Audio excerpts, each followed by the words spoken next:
Imaginary cheers, because I don't feel like picking my cup up. There you go. There we go. Okay. There we go, Bubba. Ow.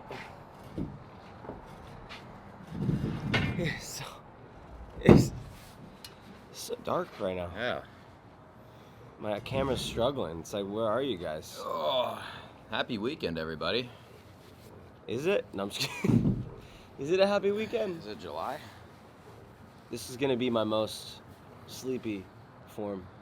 Yeah, he didn't get much rest last night. You went to a haunted Horror house. Horror We'll night. call it a horror night, I guess. Went to a horror night last night. You didn't leave the house until 9:30. I left the house in my bedtime. Yeah. There's a lot of people crumbling under pressure there of just sleepdom. Oh, I went to sleep. Oh, that you did. Even Josh was exhausted because he went skydiving the day before, and I guess he was up late the night before. Oh. Well, did you have fun? There's so much. Well, I had a lot of fun in general. The horror night was like, eh. Yeah. I'm just a spoiled Cali boy, dude. We have the best horror nights in California. It's absurd. What's the best horror night you ever went to? I can only really think of the mainstream ones right now, and Universal is by far the best. Universal always has the best horror night, I'd say. Were you a big, like, amusement park kid growing up? No, I hated roller coasters. Like, for like 70% of my childhood. Are all, like, amusement parks, like, just roller coasters? 'Cause I've never been to, like, Disney World or Disneyland and, like, any of those. Disneyland's more of like a theme park where, like, the word roller coaster does not apply to many of them. There's probably a couple roller coasters, if that. Yeah, it's more like rides. Everything's a ride or like a world or like something you walk through or like even like all the big ones like Universal, Disney. Yeah, all the big ones. all of the big ones that I thought about right there. Take another sip of coffee. Like, I haven't had one yet. Oh, That's it. I'm waking up now. That's it. I mean, on the topic of Fear Farm is where you went last night. I was wondering last night when I was at home going to sleep. Nice. What's your biggest fear? That's a tough question right there. Cause like, dying. Okay. Just not. I'm not saying that's a reasonable fear, but it just is. Which I actually take that as a very reasonable fear.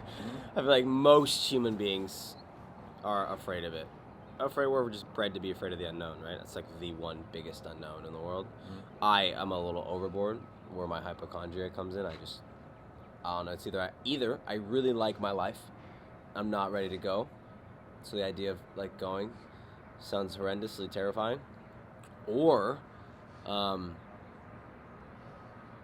I'm just scared of dying, like for no reason. So it's either a good reason or no reason. That's like my like irrational fear. But we're talking rational fears here, I assume. We're just talking fears in general, but it counts. But what's a rational fear? Spiders. I just don't know how scared I can be of spiders when like I've killed so many spiders. Like I would probably I think I've touched spiders. Like I've had daredevil days where I'm like, I don't care. And tarantulas don't scare me either. I think it's the idea of a lot of spiders somewhere. Again, this is sounding really like I can't elaborate on these. These are just really boring, quick fears. You go say something cool. Say something interesting. Okay. My biggest fears. I don't fear death like a lot of people do. I think my fears more are in being in excruciating amounts of pain or like something that's debilitating that like takes away your life while you're living. So, like instead of getting in a car accident and it killing you, getting in a car accident and it leaving you not able to function for the rest of your life. Yeah. That's a fear. Because I would rather die than that. Yeah. Would you really though? I would. Do you think that's a lack of perspective on your behalf? No, because we still haven't gotten into my story, but I understand what it feels like to not have a life and watch life kind of go by. And it's just kind of miserable at that point. And if there was a chance of getting through it, then yes, of course, like I'd rather be alive. Yeah. But if you're sitting there and it's just kind of like you're waiting and there's really no chance, then yeah, I'd probably rather be dead. That's pretty dark, but it's a fear. And then I think losing people around me that I can't do anything for. That's a fear. Losing them, not like them dying. Well, no. Losing them, like... No, in like death or like in sickness or... What do you mean? Oh, in something that you have no control over. I have no control over. Yeah. Where it's like I can't help. Yeah. Or they don't let slightest. you help. Exactly. That's another fear. Yeah. Where it's like just there's nothing I can do to help the people that I love. That's a fear. Your lack of a fear of dying intrigues me. And I get it. I get it from a faith perspective. Mm-hmm. My question for you, Mm-hmm. and listen, I'm just playing devil's advocate Please. here. More like God's advocate here. My dad always says the same thing. He just doesn't fear death at all. Mm-hmm. But in times of fear where the implication is death, he seems to get very scared. Like, Explain. how would you handle yourself in a situation where you're facing death in the face? Would fear not be the complete overtake of your body? Like, if somebody held you at gunpoint, I'm sure you'd be extremely scared. And I don't think you'd be scared to take a bullet. I think you'd be scared to die. I don't think so. I think you're scared in the situation, because death inherently doesn't scare me. Like the idea of death. I agree with that. Yeah. I'm not saying it doesn't. I just wonder if facing it would be a completely, like, everything would change. Because, like, it's easy to say one thing and then do another, right? Yeah, Like, but the more I think about it, like you're scared in the moment of the situation. I'm not. If somebody's holding a gun to my head, I'm not scared of what's next. I'm not scared of the gun. I'm not scared of that's where the fear comes from, stems from. But I'm not scared of death. I'm not scared of dying. So then what are you scared of then? I've never been in the situation, so I don't know, and I can't tell you, but I'm not scared of dying. I'm not scared of that end. I'm not scared of the unknown in that. Because there's nothing I can control in that moment. But there's nothing I can control after that. So it's the surrender of, if I'm dead, I'm dead. You know? If it doesn't kill you, it makes you stronger is kind of one of those things that people say. And I'm like, well, like, at the end of the day, if it didn't kill you, thank God. But if it did kill you, thank God, because you don't have to worry about it. I guess it's this weird predicament where it's like there almost might be two situations. There might be the fear of death in itself, Mm-hmm.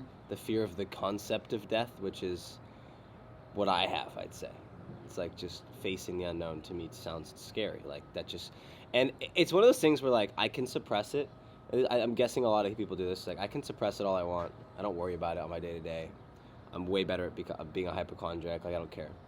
But if you ever dive those late night laying in your bed, deep dives into it, it gets very, very eerie.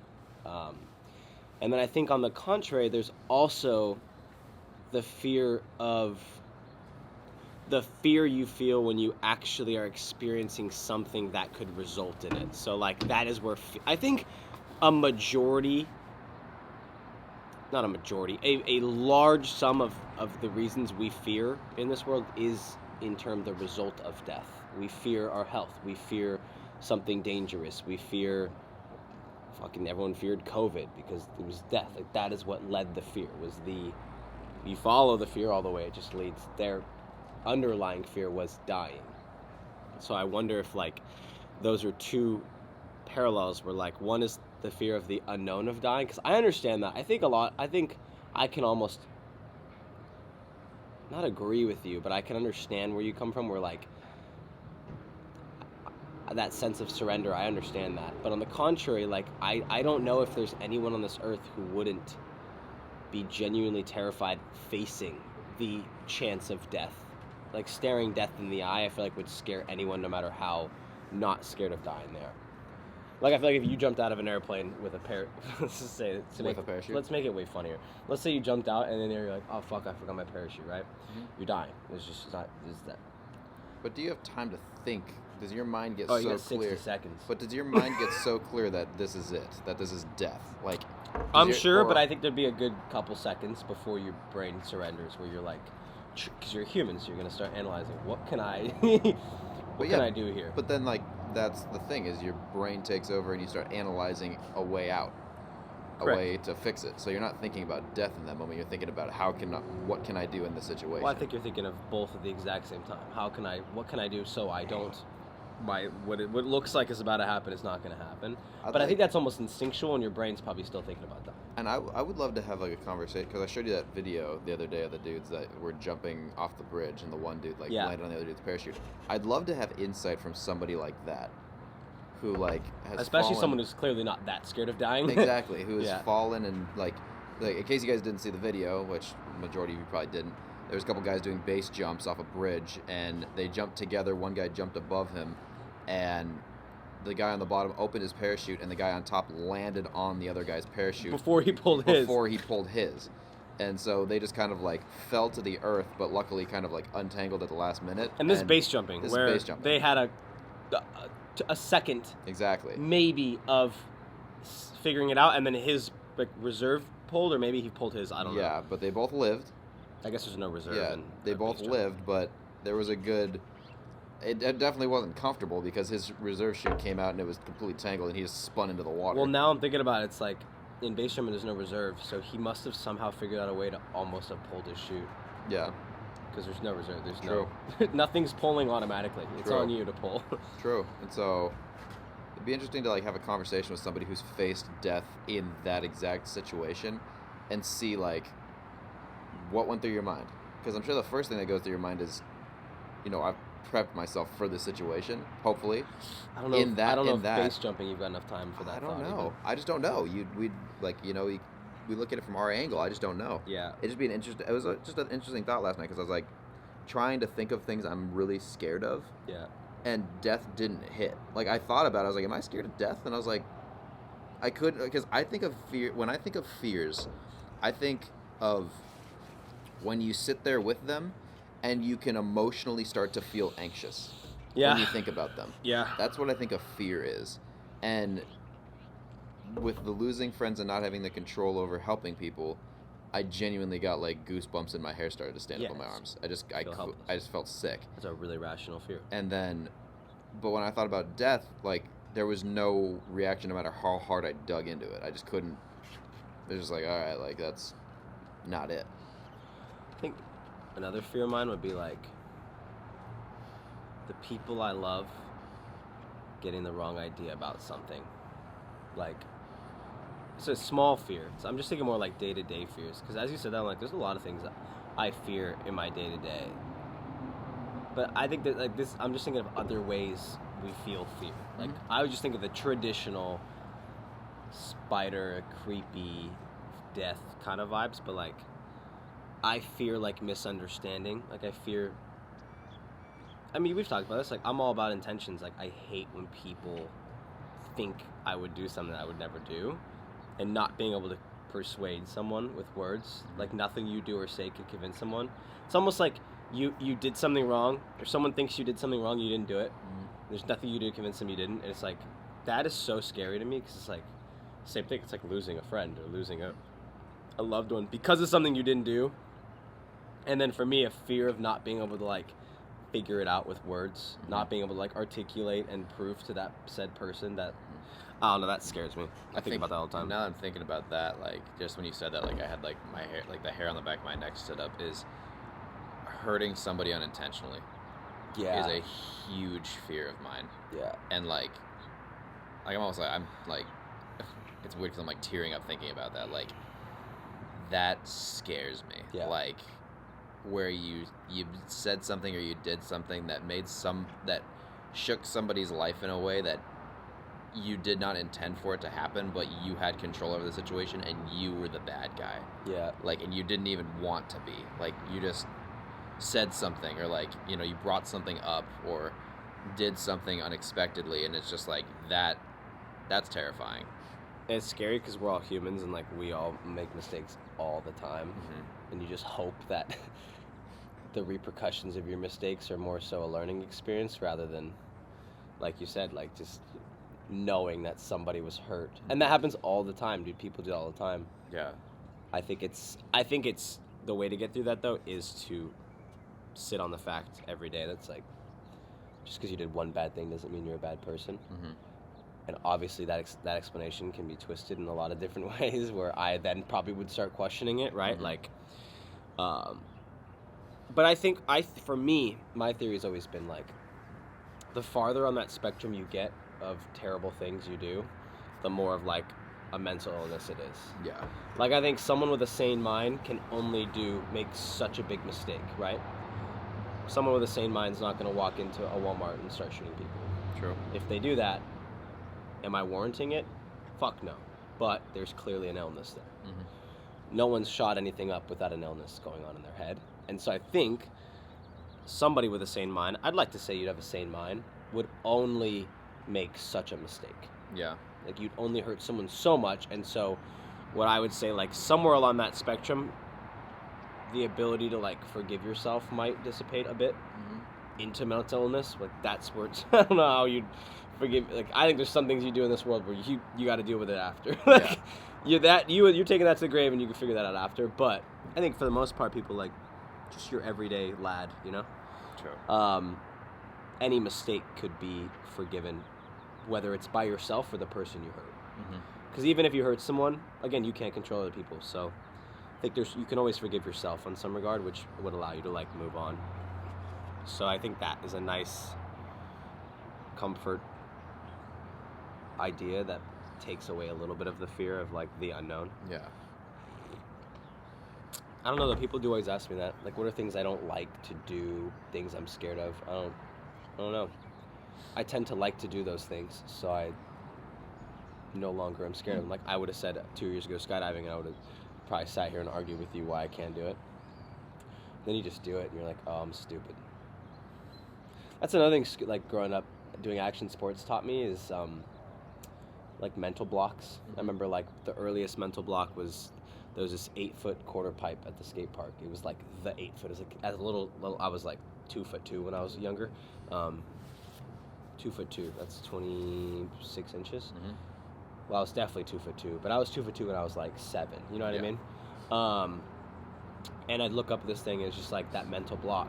And so at this really young age, just like I could remember the frustration of my dad trying to get me and my brother to go down this thing every day, because my dad was old enough to know that we could do it, and he's old enough to know that it was. You know, when you're trying to convince someone to do something because you know they're just going to do it and be like, oh, that was easy. Yeah.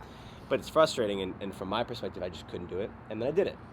And of course, it was just that, why didn't I do that sooner? Like, why this, that? And then my first backflip. And then all these things just bred me to learn that, like, even when there's something I don't want to do, and I think a lot of human beings as they grow up have learned this, that's just like, there's always that, oh shit moment of, this wasn't as bad as I thought. It's usually not as bad as you think. It's pretty rare that you have a fear and then you overcome it and you're like, oh, that was terrible. Way worse. Yeah. Oh, hell. I've, like, overcoming fears usually shows, I feel like we over-exaggerate things in our head, typically. Yeah, and you play it out. That was, like, that cool concept we talked about on a walk the other day, where it was, like, I was imagining what the world would look like in 100 years when, like, everything turns into Star Wars stuff. Mm-hmm. And I was picturing it. Like, we were just walking on the street, and I was picturing, because, like, the cars were going by, and I was like, what would that look like? And then I had that realization where anytime you envision something, or you watch a movie, or you have an idea of something, nothing compares to the real world. Mm-hmm. Everything in this moment, in, like, what we see in Earth, is so much different than how we picture it in our heads. Like, Earth is, like, the only reality. Our, like, singularity that we live in is the only... It's like you can't duplicate it in your head. No. You can get close. You could put yourself in scenarios that almost seem real. But then, like, if I were to imagine, for example, I've never been to Egypt right now. All the things I've seen of Egypt, pictures, photos, videos, fucking vlogs, I'd have this picture in my head of Egypt. What it'd be like. When I go there, it will always be so much different. Mm-hmm. And so there's nothing... So my point was looking into the future at something that hasn't happened yet, and watching Star Wars, and, like, that was, like, that like, vision I had was, like, we think we know what that'd be like, but I can't imagine what that would be like experiencing it in person, because it would be, we can't understand it. We've never experienced it, and our only idea of it is the movie. Mm-hmm. So, like, I wonder what it would actually be like to have, like, a Tuesday at 7 a.m. where no one's talking, nothing's going on. You're just walking through and there's fucking zoom, little like speedsters flying by. And I also think that like kind of goes into the point of like manifestation and like seeing the future of like and seeing your future clearly and being very, very creative and being very, very, us being super ADHD, it's our superpower where we're able to daydream. Yeah. And I think that that's such a blessing to have that and sitting around and being able to kind of like paint a picture and close your eyes and like see things like so clearly and so vividly that you can almost make them your reality and you can place yourself. Or take it a step further, not even need to close your eyes. Yeah. And it's replacing the things your eyes are seeing. Exactly. Like, your eyes are literally working, and your brain has, like, detached themselves from your eyes, and you're actually in the picture almost. Exactly. Like when you're in Isn't school. That weird? That's crazy. Isn't it weird? It happens to me a lot, where you'll actually kind of, like, sit and, like, veg out for a second or be, like, looking, and you can start to, like, see... You can start to see things that you're thinking about in front of you.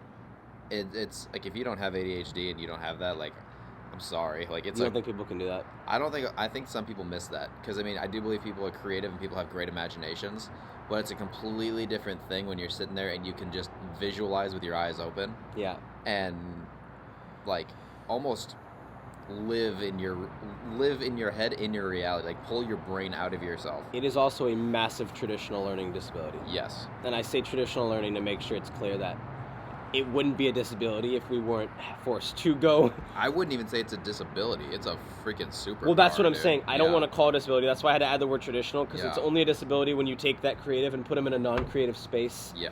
Where that's his outlet.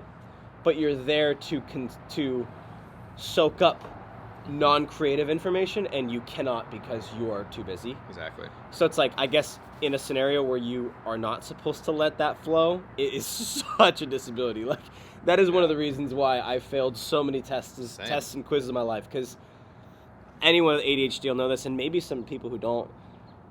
I've spent many classes surfing in my head and hiking and being in bullshit scenarios in my head while the teacher's talking, and none of my senses were working during. I got in so much trouble in school because my mind would just go somewhere else. Mm. And we always had textbooks. Do you remember when like you had to go and pick up your textbooks at the beginning of the year at like the library or whatever, and you always had your textbooks? I was going to make an old joke, but I did have to do that. It's okay. Yeah. Well, mine were in black and white, so.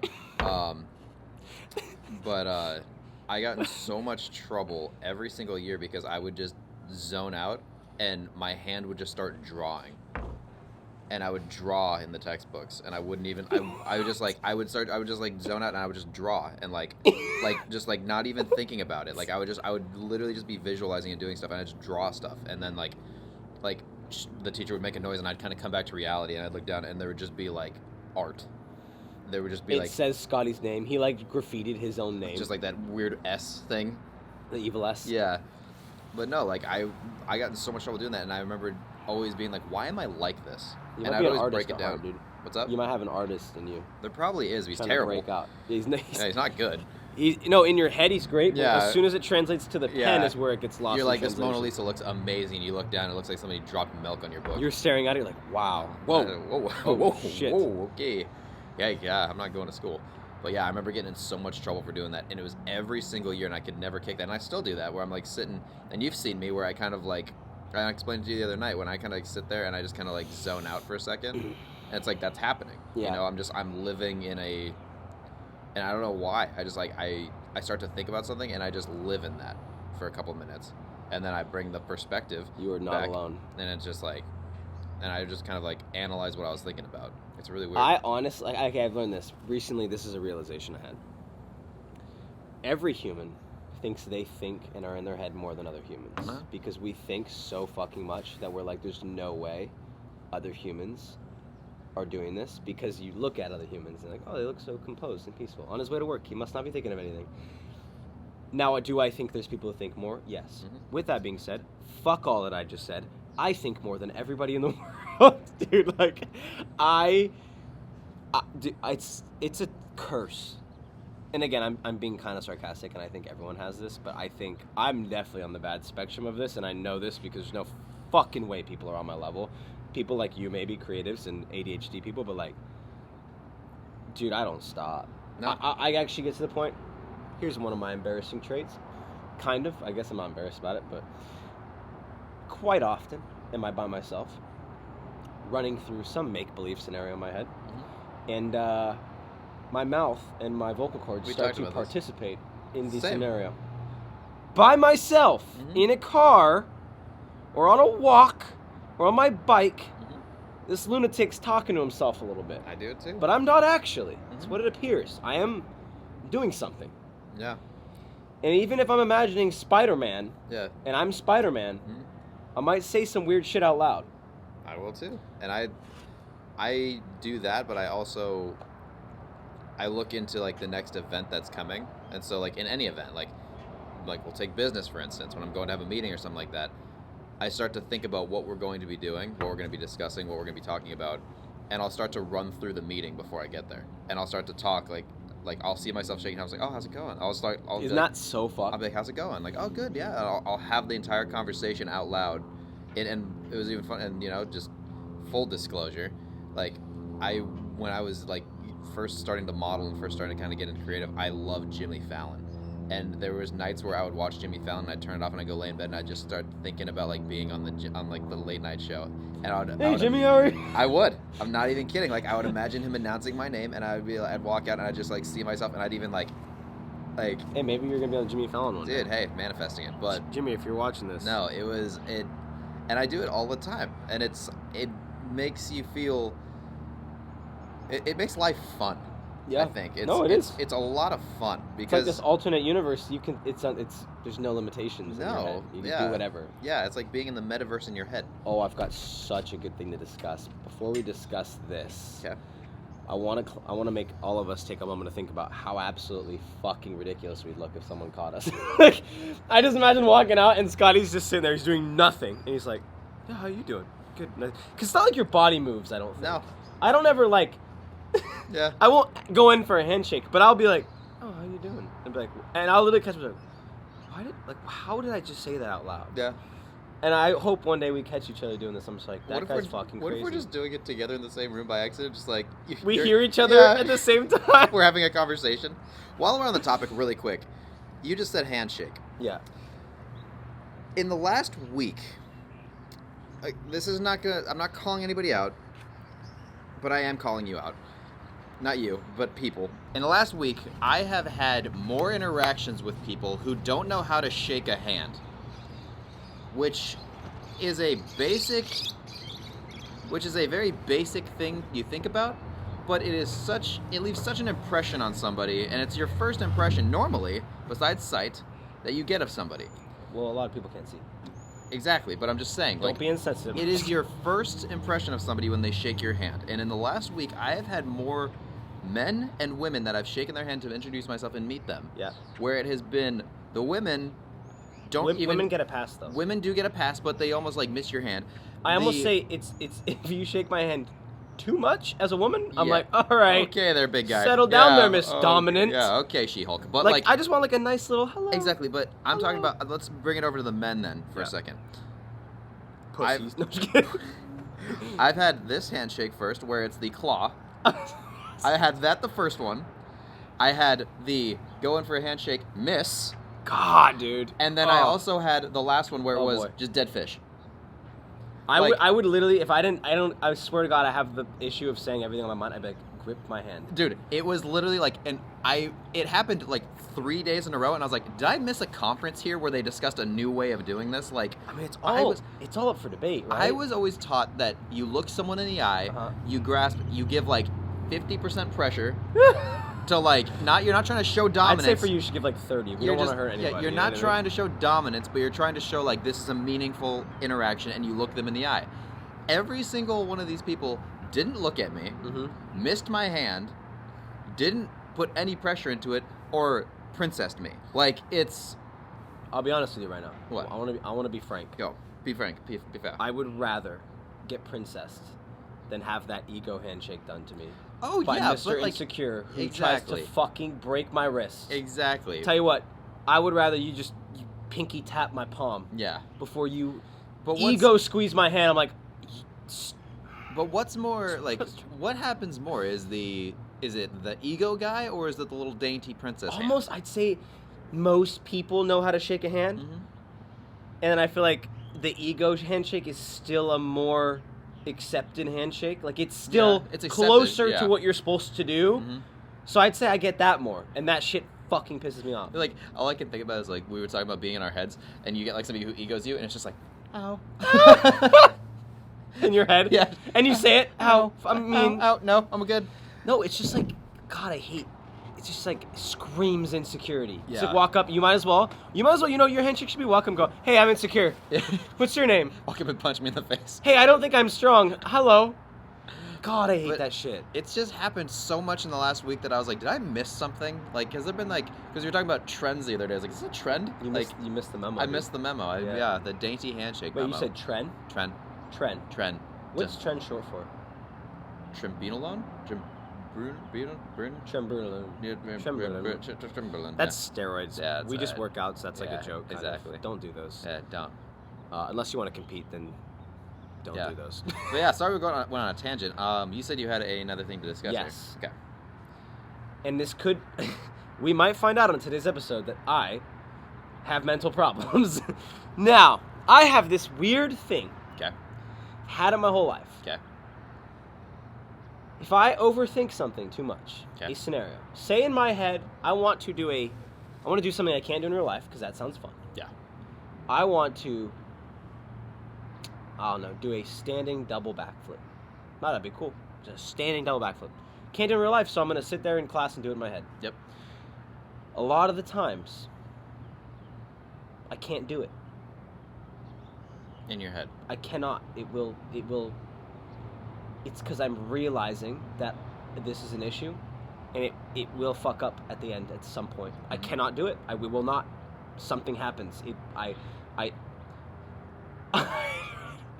Let's say I wanted in my head to fly. I want to take off from the ground and start flying. Mm-hmm. I act like I'm fucking lucid dreaming right now. This is just in my head. Okay. If I really overthink it too much, I can't do it. Something will happen. I'll jump up and I'll get swayed 500 feet to the left. Yeah. It's like this mental trap where my subconscious is doing it to me just to fuck with me. I can't do it sometimes. Say I want to do something, I want to learn something that actually might, you know how like I genuinely believe in the concept. I do not know the name of it, where if you imagine yourself shooting a basketball 100 times, there's a much higher chance of you making it trying to shoot a regular basketball after the 100th time. Yeah. So in circumstances where I'm trying to use that method, I'm trying to envision myself doing something. It's not always, but most of the time, if I'm actively aware of this issue, like sometimes I don't remember, and then I'll just do it. My brain just works. Yeah. If I'm aware of the issue, it's like how overthinking works, and it's showing me it on like a literal scale. Like, this is what happens when your brain overthinks, and I just can't do it. I can't even picture it. I'll fall in my head. Are you like trying to force it though? I think so, because I realize I can't. But Yeah. why does my fucking brain do that? Like, let's take it back for a second. This doesn't happen to you? It does. No, I'm not. But I'm gonna give you something to like kind of think about, because I've thought about that too.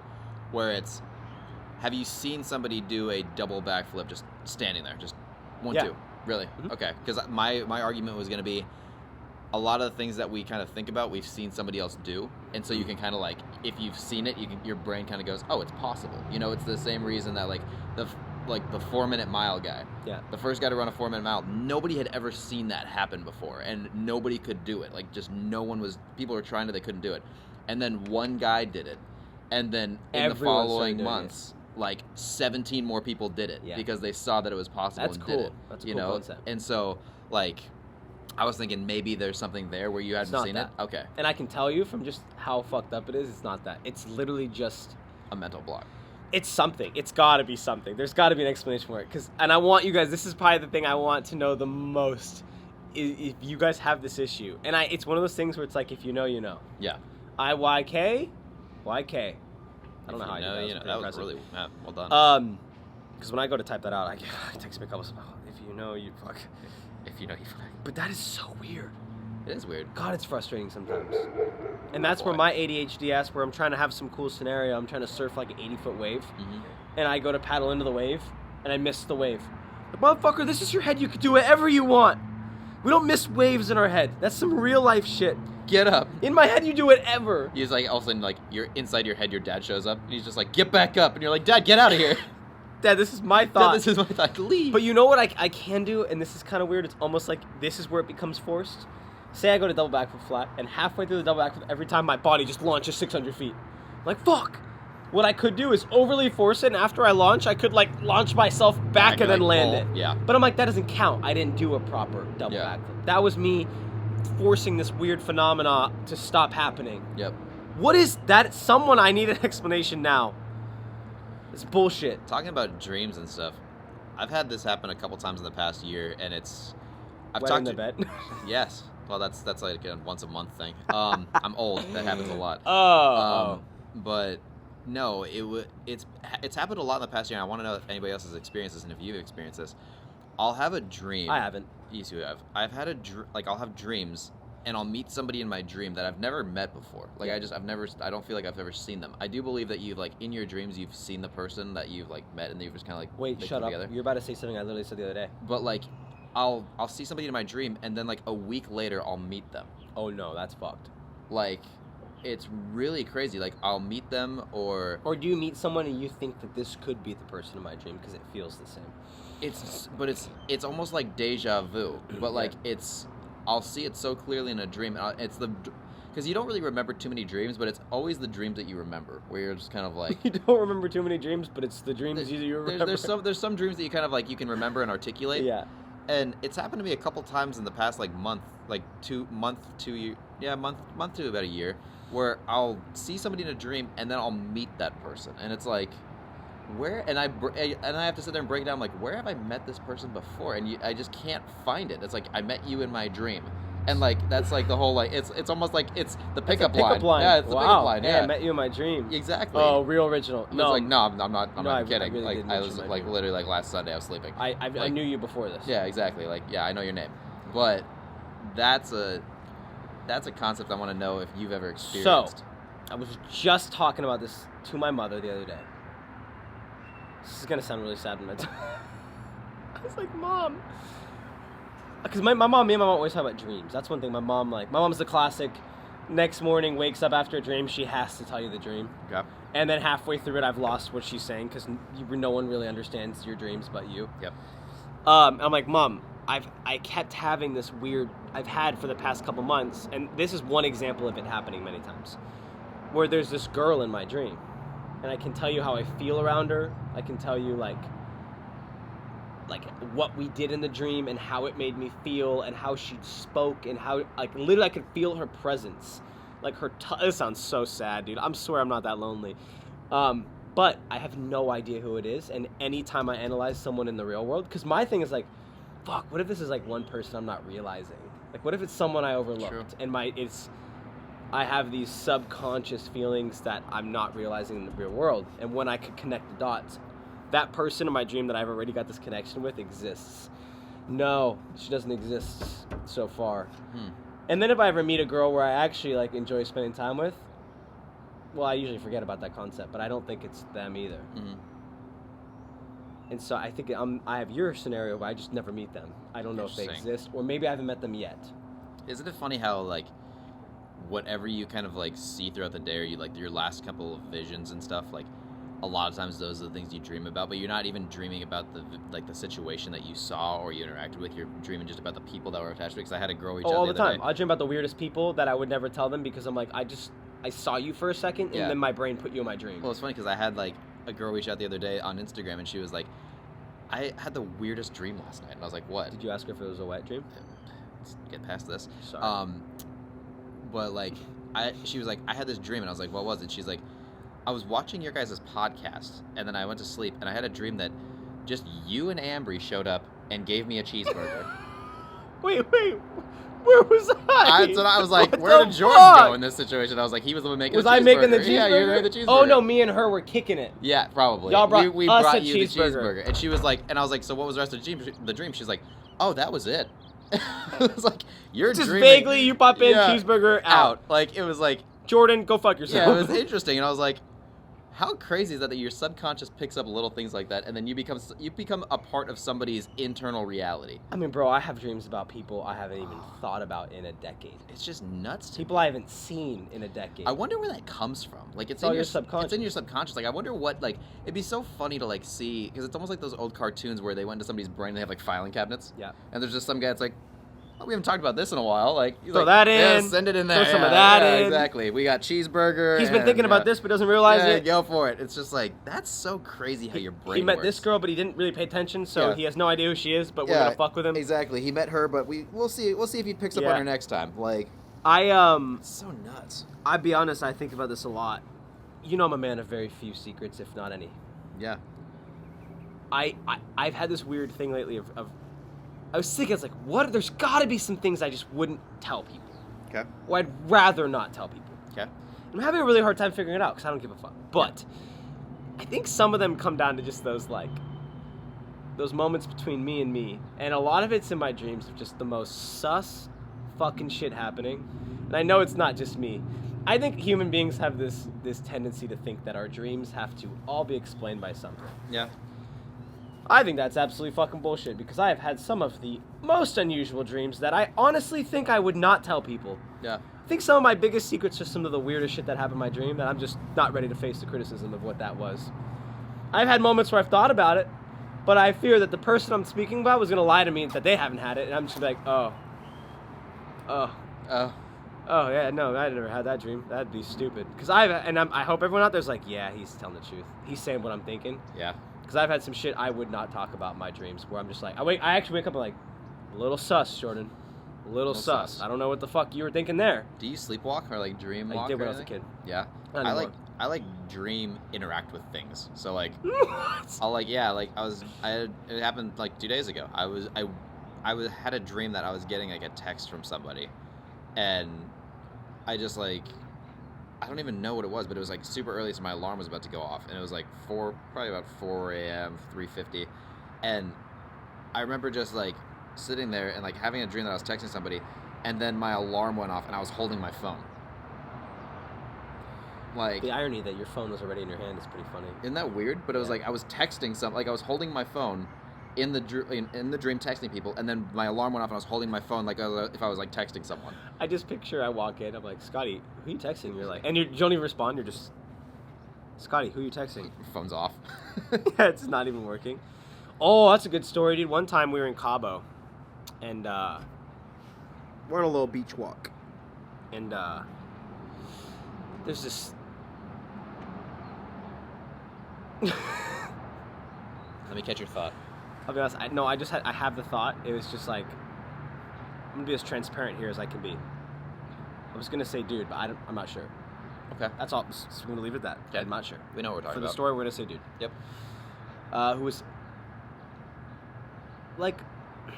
Now I'm gonna sound like a bad person here when I say that I kept walking for a little bit. Okay. It was like this little ledge, a little bit, this little ledge, edge of like almost like a pool, then like a little ledge, and then sand. Okay. A ledge to sand. And in the sand next to the ledge, we're like right next to where these two like beach chairs. It's like at a resort of some sort. Okay. There's no one else at the A resort of some sort. A resort of a sort. And the said person was like kind of face down in the sand, but also looked like they could have been napping. I don't know why they weren't napping on the chair, but it's Cabo. They missed. You know? It's Cabo. And so I'm like, listen, he's sleeping. Let's let him do his thing. Keep walking. Come back from the walk, still face down. Me and this other guy had noticed at the same time, so we kind of start to rush over there because now we're like, I think we had both seen that he'd been there for quite a while, and now we're like, had that realization of, oh fuck, he's been here way too long. Roll him over. Clearly, like, it took a good 60 seconds to 2 minutes to even like realize that he was alive. Young kid, probably. Oh, again, he's one of those weird humans. I just couldn't tell. Could have been 30, could have been 16. Okay. And I had no idea. And where this reminded me of this story is we're talking to him and he can't really process thoughts much. We're trying to get like, hey, do you know where you are? Like, do you know what happened? Like, what? Dude, it's like probably 2 p.m. No, yeah, but probably at 4 or 5 p.m. This dude just tossed. So, picks up his phone by the way, it's like very, very slowly, finds his phone somehow. And we're like, hey, like, can you text someone? Like, are you here with anyone? And they're just like, yeah, or something like that. They're going through, and they're like staring at their phone, and they're just on like Google Maps, just like literally fingers just moving super slow on Google Maps. I'm like, do you need any help? And every time I'm like, yeah. And so this person definitely, consciousness started coming back slowly, and I've never seen someone who got like roofied, but this person definitely got roofied. Last thing I remember was like 8 a.m. at Mango Deck in Cabo. Definitely got roofied. Had no idea. Was with someone else. Couldn't get in contact. That was the thing I worried about. I never found out where the other person was. They were with 2 people. This is Mexico. And got him back to his room. And like I could just see his consciousness coming back, but it wasn't like hungover, because it was just weird to see, like, I don't know, it was just a weird, scary situation where, like, I don't even know what happened after we dropped him off in his room. Actually, no, you know what? We saw him the other day. We didn't say anything to him. The other day? We saw him, like, the other day we were there. He was like, it's been like a couple years and you just saw him? Yeah, Rari be smelling, dude. He just be farting like that. Yeah, he'd be rocking. And we didn't say hi, because there's no way you remember anything of that moment. And that just reminded me of just when you're so fucked that you're just on like the wrong app. This is Scotty at night, just on Google Maps. Your phone's backwards. It might as well have been. There was no honestly, upside down, backwards, it would have been the same thing. Not even a phone, just like a seashell. Yeah. There's no phone. Yeah, let me call somebody. Hello? Sir. 1 second. Hello? That was a good story to tell, but a terrible story when I was in the moment. We all have those. But next day he was partying, like he had a drink in his hand. No friend though. I'm not sure what happened to the friend. Friend might still be in Mexico. Rip. Yeah.